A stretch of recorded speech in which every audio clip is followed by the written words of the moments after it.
এবছর লকটে প্রায় লকটে আর কি পোকা যে অবস্থা কি মানে ফল হইলেও কিন্তু খাওয়ার সম্ভব হচ্ছে না।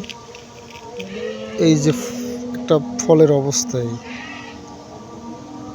এবছর ডালিমও এরকম হইতেছে, জানি না আসলে এর সমাধান কি।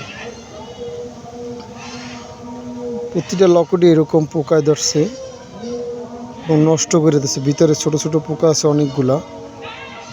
যদি কেউ জানেন যে এর প্রতিকার কী বা কীভাবে সম্ভব এই রোধ করা, তাহলে একটু পরামর্শ দিবেন। কি অবস্থা একটা লকটের, ভিতরে পোকা আর পোকা, ছোট ছোট পোকা আছে অনেকগুলাই। দেখা যায় না, হয়তো একটু কাছ থেকে ধরলে দেখা যেতে পারে। ওই যে ছোট ছোট পোকাগুলো নিয়ে, এই যে ছোট পোকা। এই আসলে কি একটা অবস্থা, আমরা ফল দেখেও খাইতে পারতেছি না। এই যে ফল।